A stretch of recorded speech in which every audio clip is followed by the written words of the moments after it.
sesión de charlas de la tarde, en esta oportunidad con el amigo José Quintero, el ingeniero industrial, con una experiencia de más de 25 años en la empresa petrolera y petroquímica, particularmente en la parte de equipos estáticos, de integridad de equipos, certificado API, y se encuentra actualmente digamos, en la asesoría y adiestramiento para esos cursos de certificación API y WS. Entonces, bueno, le damos la bienvenida, el agradecimiento por compartir nuevamente estos espacios que son suyos y que de alguna manera nos nutrimos todos. Gracias a todos por estar presentes. Los micrófonos son tuyos. 30 minutos.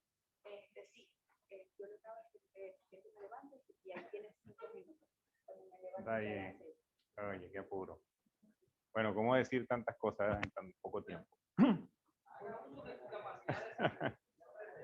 Sí, bueno, muchas gracias por la invitación. Muchas gracias, disfruté mucho la ponencia anterior, interesante, como dije al comienzo, ¿no? Actualmente me desempeño en el área educativa, damos cursos de certificación para certificar inspectores en el área de API 510, 570, 653, y también damos los cursos de capacitación para que las personas se puedan preparar para el examen AWS, ¿no? Tanto AWS a nivel de lo que es inspector autorizado, como los inspectores que son senior, inspectores senior en el área de soldadura.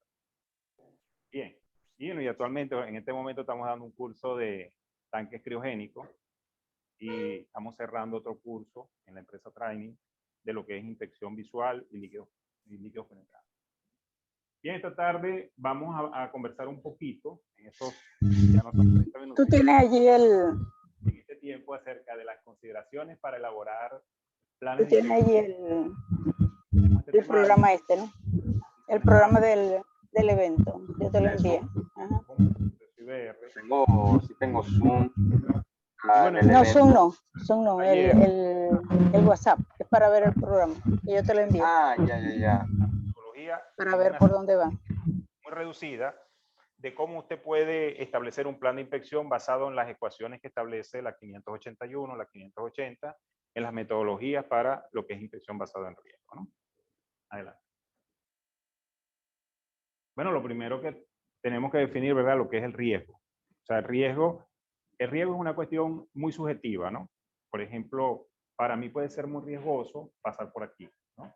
Pero de repente para el amigo no lo es. O sea, él dice, bueno, yo evalúo mi riesgo y yo puedo pasar por allí sin ningún problema, ¿no? No me voy a caer. O sea, el riesgo tiene una connotación de ese punto de vista, ¿no?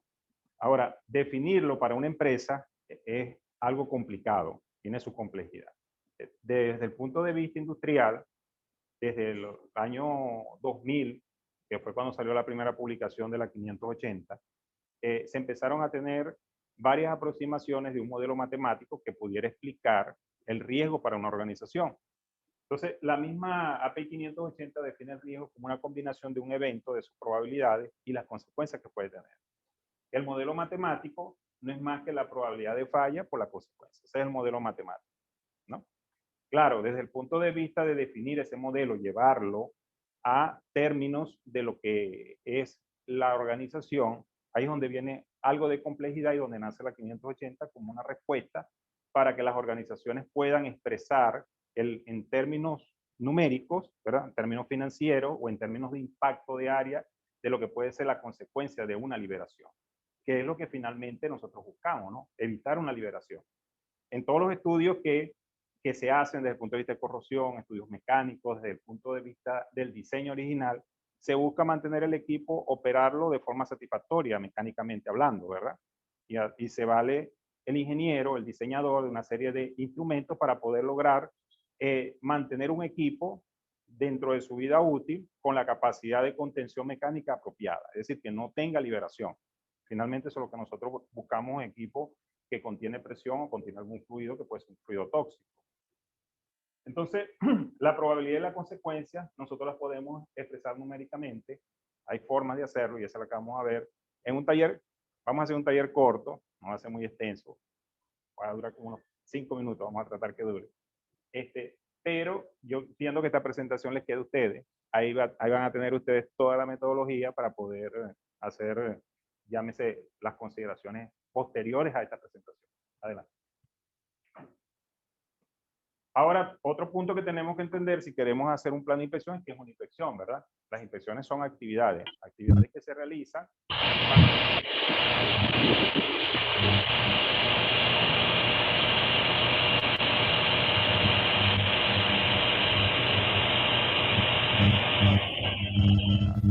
por definición de lo que la norma 580 establece. Adelante. Ahora, ¿qué es un plan de inspección? Los códigos originales, llámese los códigos de diseño. ¿Cuáles son los códigos de diseño para los sistemas de tubería? Bueno, 31.3, 31.1, 31.4, estamos hablando de sistemas de transporte de líquido, 31.8, sistemas de transporte de gas. Pero si estamos metidos dentro de una planta de proceso, pues estamos en la caldera que hablamos hace un ratito, en el entorno de la caldera. Entonces puede ser 31.3, puede ser 31.1, todo dependiendo del alcance del diseño, ¿no? Estos códigos de construcción originales no establecen reglas de cómo evaluar un equipo cuando se ha puesto en servicio. Por eso se han diseñado o han surgido lo que se llaman los códigos de postconstrucción. Se llaman códigos de postconstrucción. Un código de postconstrucción es para evaluar ahora un equipo, una vez que haya sido puesto en servicio. Al minuto de haber sido puesto en servicio comienza la degradación. Apenas que el equipo está en el ambiente industrial y empiezan los fluidos a circular por allí, empieza un proceso de degradación, un proceso de corrosión, cualquiera de estos procesos que van llevando a que se vayan perdiendo propiedades en el tiempo, ¿verdad? Bueno, esos códigos de postconstrucción, ¿cuáles son? Estamos hablando que si son sistemas de tubería, entonces el 570. Eso es un código de postconstrucción. 570 para evaluar tubería, todo lo que son tuberías de proceso. Ahora, si vamos a evaluar recipientes a presión, el código de postconstrucción es el 510, que es el código para evaluar recipientes a presión en su etapa ya de servicio, donde establece la metodología de cómo lo debemos hacer. Entonces, estos códigos, por ejemplo, el 572, que es la parte ejecutora o la parte operacional de lo que es la inspección de los recipientes a presión, dice que un plan de inspección es una estrategia que define el cómo y el cuándo.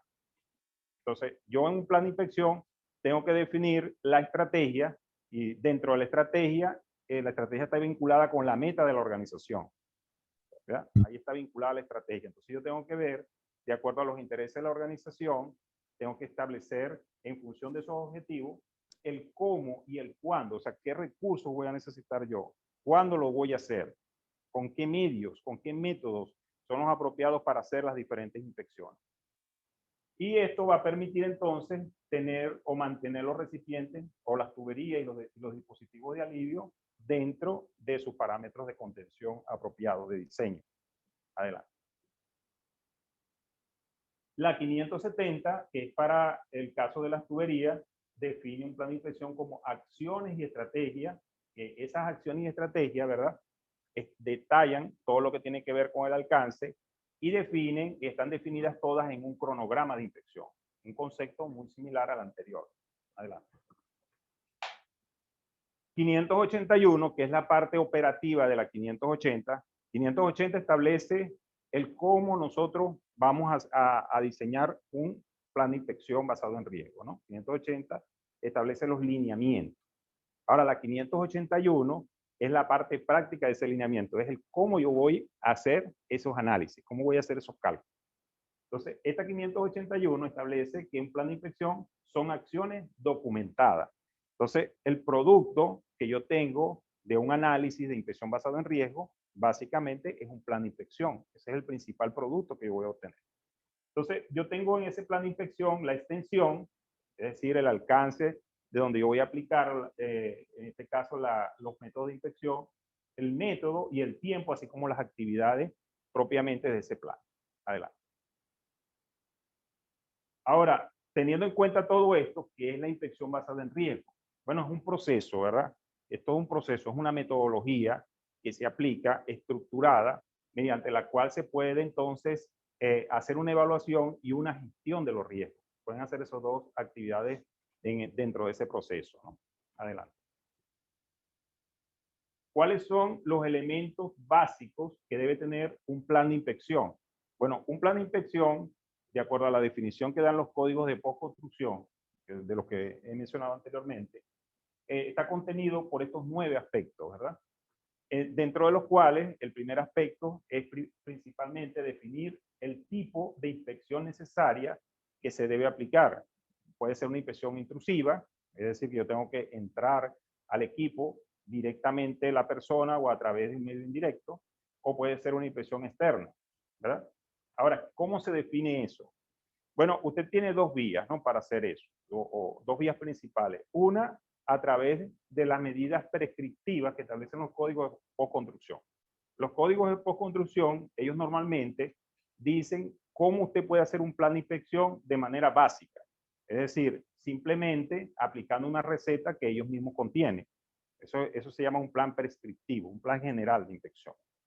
Luego tiene lo que es un plan de inspección basado en riesgo. Cuando es un plan de inspección basado en riesgo, entonces es el que hace uso de una metodología a través de la cual nosotros podemos calcular el impacto o el posible riesgo de una liberación. ¿Qué probabilidad hay de que esa liberación se produzca? Ahora, luego sigue la identificación de la fecha de la próxima inspección. En un plan prescriptivo de postconstrucción, básicamente, si usted se va a evaluar espesores, no es más que una relación lineal de la pérdida de espesor. Cuando usted evalúa, de acuerdo a los códigos de postconstrucción, la rata o la velocidad de corrosión, perdón, usted la evalúa en función de un espesor inicial comparado con un espesor posterior a esa puesta en servicio de ese equipo o de ese componente, ¿verdad? Y lo que hace es una medición lineal. De esa forma es que se concibe dentro de lo que son los códigos de postconstrucción. Hay métodos que hoy en día son aceptados, que son métodos estadísticos, porque se acepta que la velocidad de corrosión o la corrosión no tiene un comportamiento totalmente lineal, ¿verdad? Entonces se hace uso de métodos estadísticos. Hay varios métodos estadísticos que se aplican para poder definir esas tasas de corrosión, esas velocidades de corrosión. También hay otros métodos un poco conservadores para establecer las velocidades de corrosión que aparecen en el mismo 581, mediante lo cual se pueden establecer las bases para un análisis. Es decir, cuando yo no tengo ningún tipo de información, fíjense, ¿cómo llego yo a esa velocidad de corrosión? Puede ser mediante colocar un cupón de corrosión y observar durante un tiempo, ¿verdad? Pudiera ser. Eso tiene dentro de sí mismo, eso tiene un nivel de incertidumbre. También puede ser por opinión de expertos. Yo puedo llegar a los expertos a hacer un análisis del sistema, un análisis de proceso, y los expertos me pueden definir tasas de corrosión que sean aceptables, ¿no? O también puede ser a través de lo que establecen algunos códigos o alguna literatura acerca del proceso. Yo también lo puedo establecer de esa manera. Cada uno de esos parámetros tiene una incertidumbre. La forma como yo tomo el dato para introducirlo dentro del plan de inspección para predecir la fecha de la próxima inspección. Entonces, ¿cómo normalmente lo hacen en la industria? Bueno, miden un espesor hoy, ¿verdad? Lo comparan con el espesor de hace un tiempo atrás. Con eso tienen una velocidad de corrosión. Eso la incluyen en la fórmula para calcular vida remanente y sencillamente obtienen el espesor que debe haber al término de cierto ciclo de trabajo del equipo. Básicamente se hace de esta forma. Ok, se describe también el alcance y la localización de las inspecciones, se describen los requisitos de la limpieza que tiene que tener la inspección para poderla aplicar, se describen los requisitos de las pruebas necesarias para poderla hacer. Y fíjense en ese detalle de describir el alcance y localización de las inspecciones. Eso es muy importante. O sea, todas las inspecciones tienen una incertidumbre. Todas las inspecciones. Fíjense, por ejemplo, la inspección visual. Para que una inspección visual sea efectiva, que sea adecuada, tiene que reunir varios requisitos. Por ejemplo, si es directa, tiene que ser a 24 pulgadas de donde está la superficie, el objeto que se está viendo. Fíjense estos detalles que le voy a decir. A un ángulo entre la superficie y el observador que no sea menor de 30 grados y que por lo menos exista una intensidad luminosa de unos 100 pies candelas aproximadamente, para que se pueda decir de que ese ensayo el inspector pueda ver una grieta que tenga 0.4 milímetros de ancho, ¿ve? A esa distancia y bajo esa condición. Bueno, una grieta de ese tamaño tiene una probabilidad de detección por parte del observador entre un 90 a un 95% de probabilidad que la persona la encuentre. ¿Sí? Estos detalles parecen detalles, oye, como muy de la gente de inspección, pero nos afectan a todos. Porque si alguien no tiene las condiciones para hacer la inspección bajo los términos adecuados, la probabilidad de detección va a bajar, ¿sí? Y puede caer hasta un 30 o un 40%. Entonces, esa probabilidad que está asociada a la efectividad de inspección se evalúan en estas técnicas, ¿no? ¿Verdad? La siguiente, porque no nos da tiempo entonces para el taller, ¿no? Hay un contenido que tiene que tener un formato, que tiene que tener un plan de inspección, donde se debe, basado en riesgo, por supuesto, donde se describe el nivel de riesgo, los tipos de daños que se pueden producir, cómo se pueden detectar cada uno de esos mecanismos de daño, el cuándo se debe inspeccionar y el dónde deben de detectarse. Si uno responde a todas esas preguntas en un plan de inspección, uno va a reducir notablemente el riesgo, ¿no? Adelante. Entonces, este es el proceso general para hacer la inspección basada en riesgo. Hay un procedimiento o un proceso de recolección de información, de análisis de información. Luego, con esa información se puede establecer cuáles son los elementos o los supuestos que definen tanto la probabilidad de falla como la consecuencia. Una vez que yo tengo los elementos de probabilidad, los elementos de consecuencia, la consecuencia no debe variar en el tiempo a menos que yo cambie la función del equipo, ¿no? No siempre va a tener, bueno, un tanque, si un tanque tiene un almacenamiento de 10.000 barriles, bueno, siempre va a ser 10.000 barriles, eso no va a cambiar, ¿verdad? Ahora, ¿qué es lo que puede cambiar? Que yo cambie el propósito del tanque, que ahora en lugar de almacenar, no sé, hidrocarburo, almacene tolueno o almacene un producto tóxico, entonces cambia la magnitud de la consecuencia. Luego con esto se calcula o se cuantifica lo que es el riesgo no mitigado. Eso es lo primero que se hace. Entonces, cuando se hace el cálculo, que ya vamos a ver un ejemplo, cuando se hace el cálculo, lo que obtiene es un valor de riesgo no mitigado. ¿Por qué? Porque no hay una acción para reducirlo. Luego se jerarquizan los equipos, los sistemas, se elabora el plan de inspección basado en las consideraciones de riesgo y se establecen acciones de mitigación y se valida en el tiempo cuán efectivas han sido esas aplicaciones, ¿no? De esas mitigaciones. Se actualiza y es un ciclo continuo de mejora continua, ¿no? Adelante. Bueno, los planes de inspección basados en riesgo y los planes de inspección prescriptivos, lo que son los que aparecen en los códigos de construcción, están justificados en el hecho de que entre yo más hago una inspección más efectiva, yo reduzco la probabilidad de fallo, ¿sí? Si yo hago una inspección visual como la que le describí ahorita, en un ambiente donde no tengo la intensidad luminosa adecuada, donde no tengo la perspectiva adecuada de la discontinuidad, yo no voy a tener la respuesta dentro de la probabilidad de detección adecuada y no la voy a ver sencillamente, ¿no? Y existen varios factores que definen lo que es, en este caso, la probabilidad de falla, el mecanismo de daño, la tasa de progresión o de crecimiento de cómo pueden crecer esos daños, la probabilidad de detección, que tiene mucho que ver con los métodos de inspección, y la tolerancia del equipo al daño que puede estar presente, ¿no? O sea, dependiendo del material, dependiendo las condiciones operativas del equipo, existe una tolerancia a poder resistir los efectos de sus mecanismos de daño. Así como los errores de diseño, los defectos de fabricación y la mala operación de los dispositivos de control, como el ejemplo que se puso anteriormente, ¿no? De la caldera. Adelante. Ahora bien, esta efectividad de la inspección va a depender entonces de varios factores, ¿verdad? Va a depender de la accesibilidad a la zona, va a depender de algunos requisitos técnicos, así como del tipo de equipo y los niveles de acceso que yo pueda tener y los mecanismos de daños detectables que yo pueda encontrar. Hay mecanismos de daño que sencillamente ellos aparecen, pero no hay forma de poderlos detectar preventivamente en el tiempo. Se controlan es a través de procesos operacionales. No se pueden controlar como la corrosión y yo la puedo estar haciendo un seguimiento, ¿no? Hay otros mecanismos de daño que no, sencillamente aparecen por un cambio, por una condición operacional, ¿no? Adelante. Ok, entonces se analiza toda la información, se evalúan los datos relacionados con los mecanismos de daño. Yo debo de identificar los mecanismos de daño. Para eso debo apoyarme con los especialistas en materiales, los especialistas en corrosión, los especialistas en proceso, que son los que me ayudan a mí a determinar si ciertamente existe la posibilidad de que determinado mecanismo de daño esté presente. Adelante. Y bueno, esos datos recopilados, son datos históricos y de mantenimiento, así como la evaluación de los daños, ¿verdad? Sirven de base para yo establecer rangos de controles operativos. Y esos son las famosas ventanas operativas de integridad.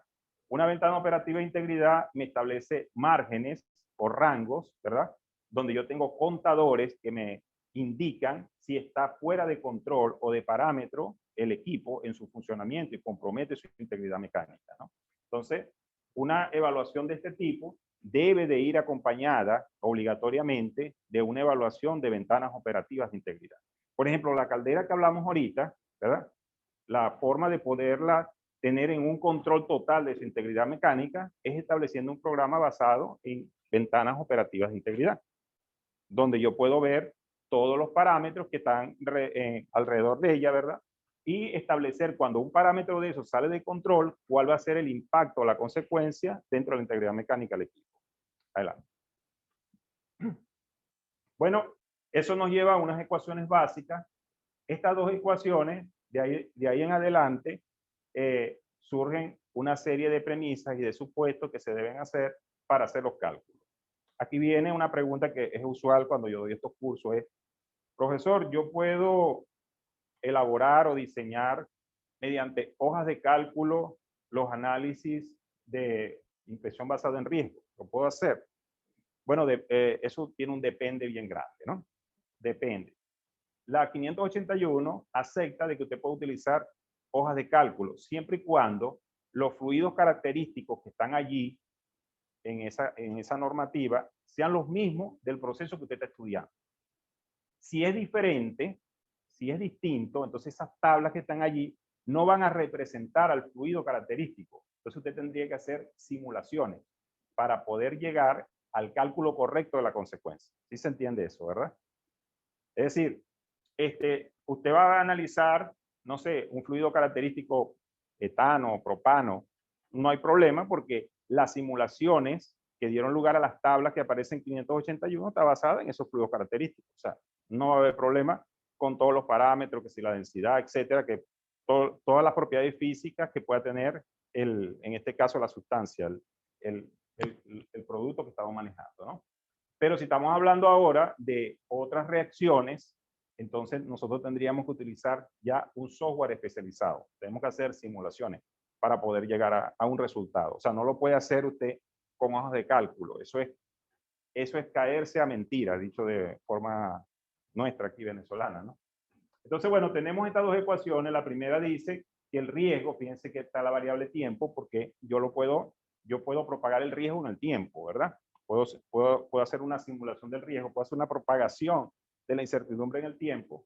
Tengo la probabilidad de falla y la consecuencia, que también puede variar en el tiempo, ¿no? La probabilidad de falla está afectada en las ecuaciones de la 581 por lo que se llama una probabilidad de falla, una frecuencia genérica de falla, lo que es un factor de daño, DF, que aparece allí, y un FM, que es un factor de gerencia. O sea, ¿qué significa cada factor de eso? Bueno, lo vamos a ver adelante. En cuanto a la probabilidad de falla, existen dos métodos, el método de probabilidad de falla genérico y el método de la distribución de Weibull, de dos parámetros. El primero lo aplica usted para tuberías, recipientes, etcétera, ¿no? Todos esos equipos estáticos.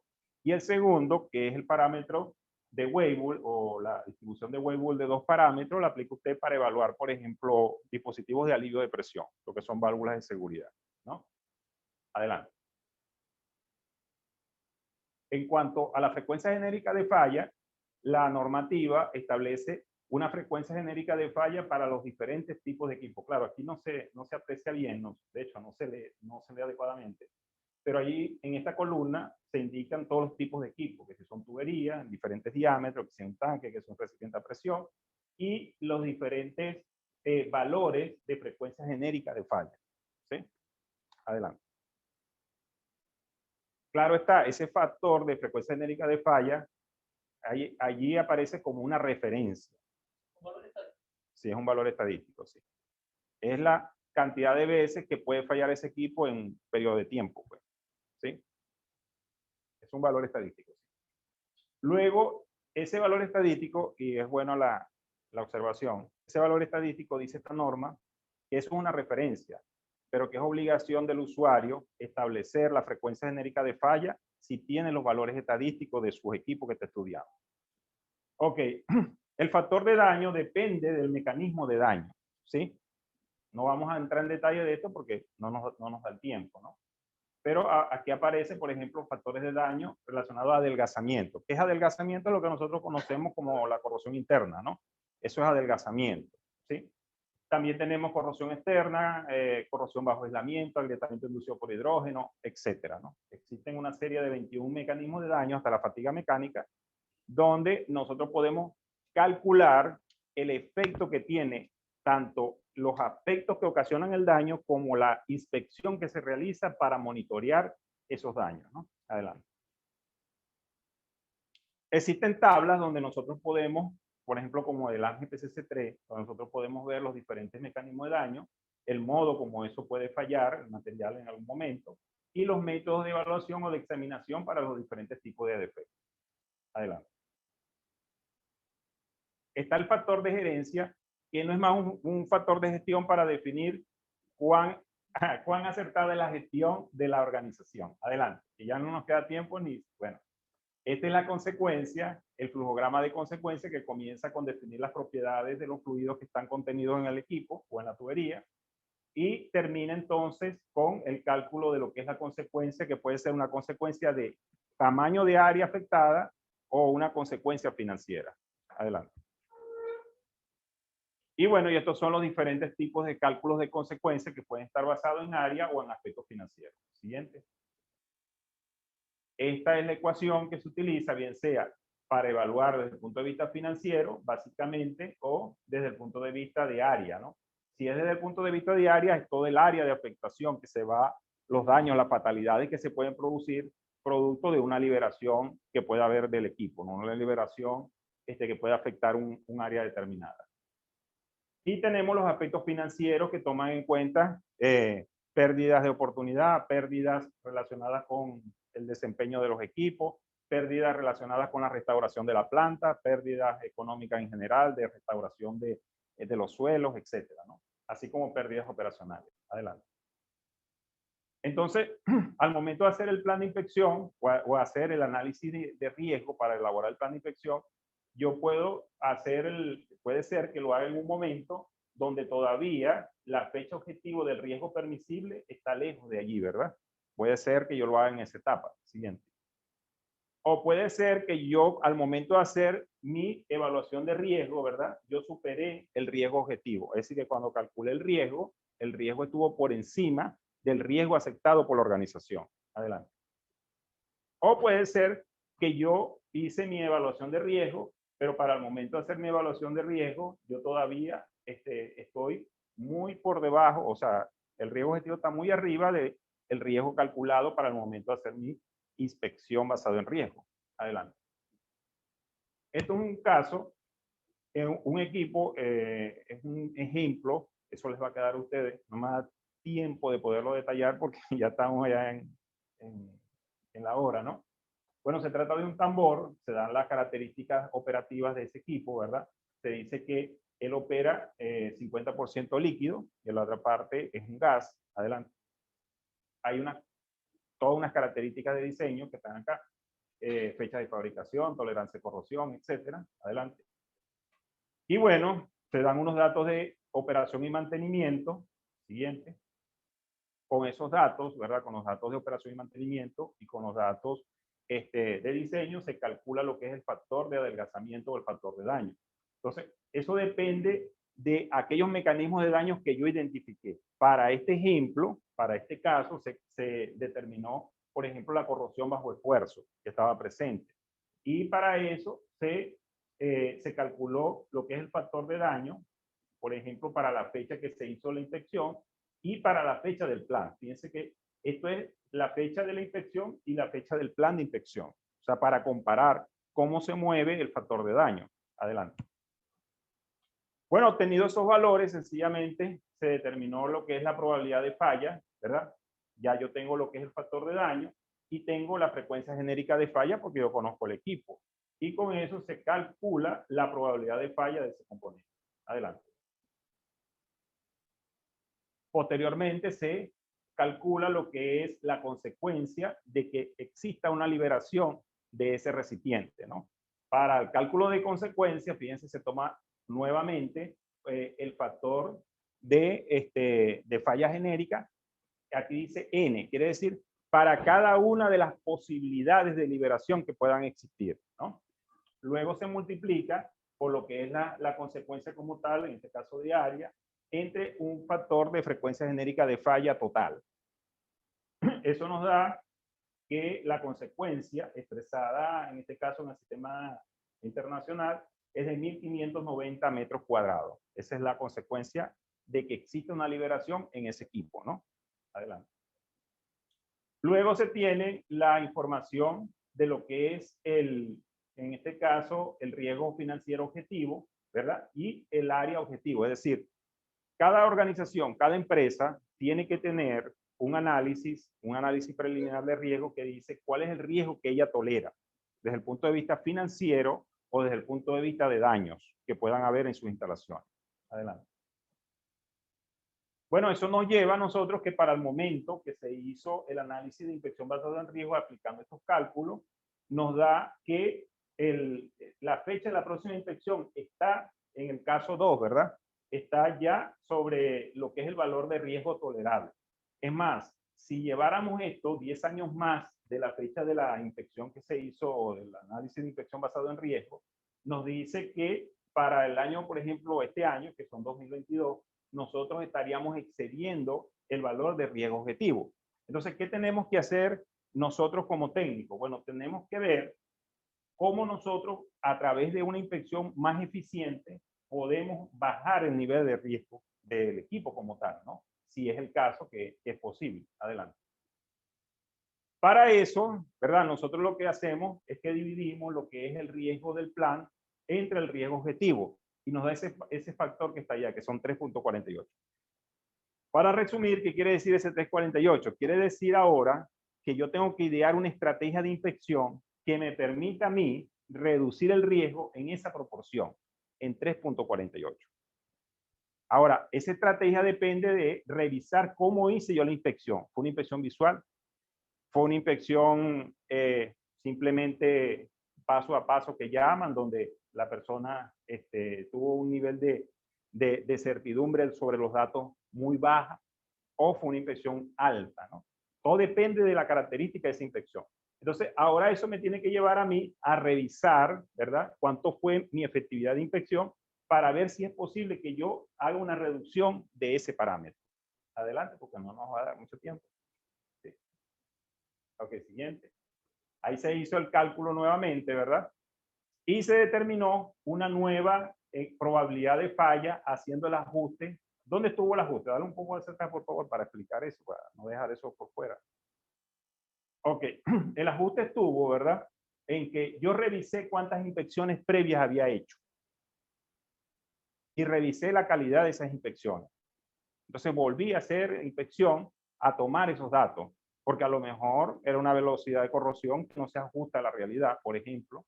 A lo mejor fue un espesor que no fue el más adecuado, el que yo tomé, donde lo tomé, en el sitio adecuado. Pueden haber muchos parámetros, ¿no? Entonces, eso me llevó a mí a reclasificar mi nivel de inspección, que anteriormente era B, y pasó a ser una inspección 1A. Hacer una inspección 1A, entonces, eso baja mucho la probabilidad de falla. Entonces, a través de un cálculo, que lógicamente no da tiempo aquí explicarlo, ¿no? Se determina cuánto es ese factor de daño por adelgazamiento, que anteriormente, fíjense, este nuevo factor de daño por adelgazamiento es de 28, ¿verdad? Pero anterior era de 196 el valor, o sea que bajó bastante, ¿no? Adelante. Bueno, finalmente se calculó el riesgo, fíjense, para el riesgo plan, pasó a ser a 1.94. Adelante. Y eso nos lleva ahora a la siguiente situación. Bueno, una vez que se hizo la nueva revaloración sobre el riesgo no mitigado, se llevó que mi riesgo, fíjense, mi riesgo, llámese para la fecha del plan, es de 1.94, pero haciendo los ajustes sobre la infección, me lleva a mí a que todavía para el año 2022 yo voy a estar por debajo del riesgo objetivo de la organización. Entonces, ¿dónde está la importancia de eso? Bueno, que nosotros podemos hacer, adelante, podemos hacer una optimización, ¿verdad?, de los planes de inspección basándonos en un lenguaje que la gerencia entiende, que es un lenguaje financiero. Porque usted le llega a la gerencia con todas las presentaciones que hemos hecho acá, muy bonitas, y la gerencia no lo va a entender. Pero la gerencia, cuando vea cuánto le duele eso, ¿verdad?, cuánto cuesta, ahí es donde la gerencia va a reaccionar, ¿verdad? Y de eso se trata esta metodología. Bueno, ¿cuáles son algunos consejos finales para un estudio exitoso? Bueno, hay que utilizar un enfoque de grupo, hay que tener todos los diagramas de proceso, hay que conseguir la gente que conozca las unidades de proceso involucradas, hay que tener en cuenta todos los problemas de mantenimiento y operación y agrupar los equipos de forma lógica, así como utilizar la información electrónica o física que esté disponible. En eso es muy importante, por ejemplo, que los planos estén actualizados. Un plano que no esté actualizado, que NID, un PFD, etcétera, que no refleje la condición real del proceso, pues es una información que debe de actualizarse para que esto trabaje como debe ser, ¿no? Entonces, esto es algo que funciona bien siempre y cuando el tratamiento preliminar sea bueno, ¿sí? Así sí funciona bien. Pero si usted le introduce datos malos, va a salir cualquier cosa, ¿verdad? Otro consejo es que si usted le presenta la oportunidad de que hagan esto con hojas de cálculo, audítela. Sí, hay un proceso de auditoría de esas hojas de cálculo. No se conforme con un numerito y una gráfica muy bonita. Audítela. ¿Por qué? Porque los softwares licenciados, por ejemplo, como los DNB, N2G, que cuestan un alquiler de un software de eso como $10,000 al mes, cuesta eso del alquiler, son software certificados por la API, ¿no? Esos software llevan un proceso de validación. Y cuando se hace el tratamiento de estos datos, lleva todo un proceso de depuración de la información. Entonces, hay que evaluar bien los resultados, hay que identificar todas las variables que impulsan el riesgo y actualizar los datos según corresponda, ¿no? Adelante. Y bueno, en conclusión, la inspección basada en riesgo, para elaborar los planes basados en riesgo, es un método adecuado, ¿verdad?, para poder controlar los riesgos de una organización. Está alineado a los 14 pilares de lo que es la OCHA, ¿verdad? Está alineado a todo lo que es un plan de gestión de una organización y tiene todo un lenguaje que permite que nosotros los técnicos podamos comunicarnos con la alta gerencia para hacerle ver la importancia de ciertos aspectos técnicos, pero desde el punto de vista económico, desde el punto de vista de sus consecuencias, ¿no? Bien, no me da más tiempo de detallar allí. Gracias por su buena atención. Quedamos... Muchas gracias, José. Bueno, se abre la sesión de preguntas. Profesor Orlando ya me pidió la palabra. ¿Alguna otra persona? De verdad que muchísimas gracias. Le invitamos, así como algunos ponentes que han quedado, bueno, ponentes no, nosotros que hemos quedado con las ganas, un posible curso el año que viene aquí en estas instalaciones para seguir.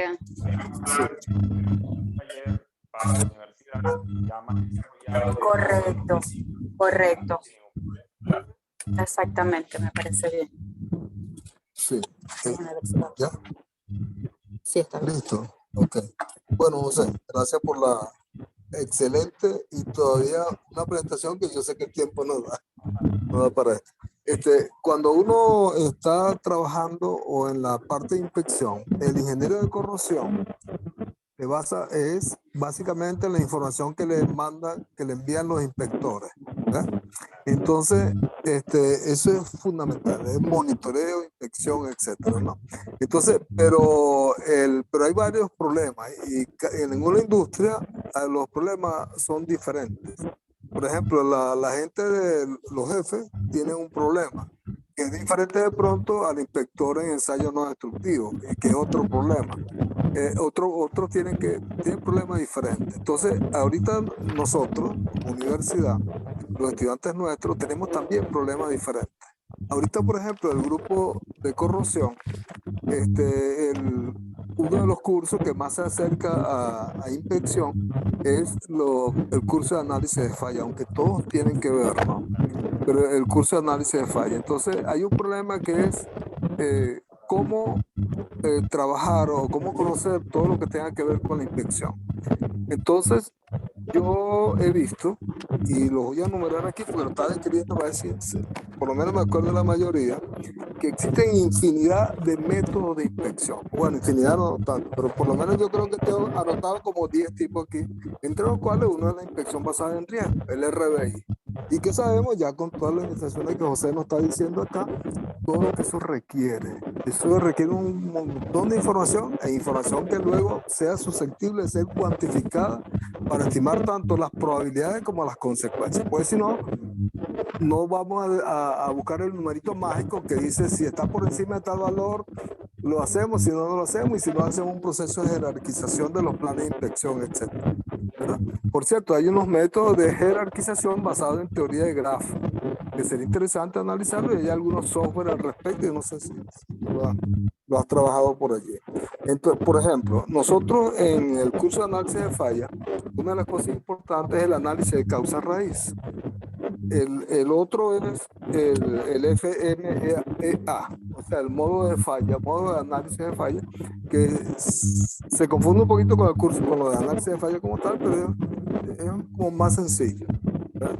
Y en el curso de análisis de falla, tiene básicamente, el curso nuestro está dirigido a lo que se llama, en base a las inspecciones de activos físicos, pero dentro de una planta hay una gran cantidad de activos. Entonces tenemos fallas, por ejemplo, en el aspecto de software. Entonces, hay una cantidad de información en la web sobre lo que son las fallas de software, y cómo hacer y todas esas cosas. Pero también tenemos las fallas en los procedimientos organizacionales. Tenemos algunas cosas que ya han sido normalizadas por API, sobre todo en activos físicos y en las normas ISO 9001, porque toca también los aspectos de calidad total, de gestión de la calidad, que son otras de las cosas. Y algo muy importante que tiene que ver con todo lo que se llama ingeniería de confiabilidad, que es el MCC o el RCM, ¿no? De mantenimiento centrado en confiabilidad, que por cierto es un aspecto interesante para los estudiantes nuestros o profesionales nuestros que se quieran dedicar a ser ingenieros de confiabilidad. A mí me parece que en estos momentos, dada la situación de nuestra planta física industrial que está tan deteriorada a nivel de la industria petrolera, de petroquímica, muchas industrias, sería interesante como carrera de trabajo para un profesional nuestro, de ser un ingeniero en confiabilidad. Y corrosión es un aspecto fundamental para eso. Otro es toda la parte de que se llaman TQM, que no es el te quiero mucho, sino calidad total, ¿ok? Que tiene que ver con respecto a la gestión de la calidad. Y ahí tenemos otro método, uno que es muy estricto, que es el Six Sigma, que es muy estricto, y todo lo que tiene que ver con integridad. Entonces, cuando uno observa todo selva, vamos a llamarla selva, en buen sentido de la palabra, ¿no?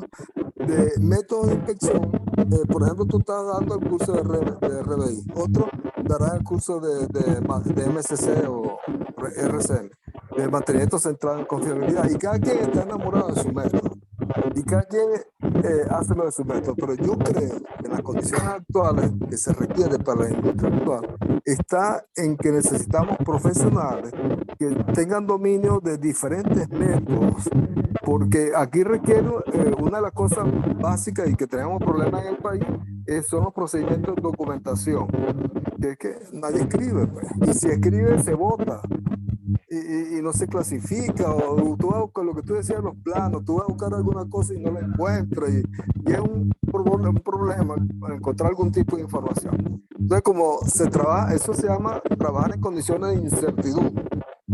Vamos a ver si la pegamos, por ejemplo, con una probabilidad que tampoco se va a cuantificar. Si uno dice una alta probabilidad, una baja probabilidad, pero ¿cuánto es difícil o imposible muchas veces cuantificar? Entonces, yo creo que el problema nuestro, como como universidad en este caso, que acompañamos los procesos de formación de los profesionales, está en que podamos trabajar de mano a mano con las empresas, con las instituciones educativas, porque hay que trabajar en red y todos somos necesarios, todos. Debemos de vencer ese aislacionismo que hay, ¿no? Esto no es mi problema, no, el problema de cada uno es el problema de todos. Entonces es que nosotros ofrezcamos alternativas de solución y tratar de que se acerquen métodos que existan, de alguna manera se conozcan y que ante un problema determinado el profesional diseñe, elabore, proponga, sintetice un método que puede ser escogiendo lo mejor de cada uno, diseñar el propio método que hace falta para todo el problema de inspección que tenga a nivel de la empresa. Es una sugerencia, ¿no? Ok, gracias. Bueno, muchísimas gracias. Le damos las gracias también a José por tan extraordinaria charla y extraordinaria síntesis, porque de verdad que es mucho material. Te agradecemos la oportunidad y también esas palabras. Te tomamos la palabra para ese futuro curso, para acá en estas instalaciones, para todo lo que es la comunidad universitaria.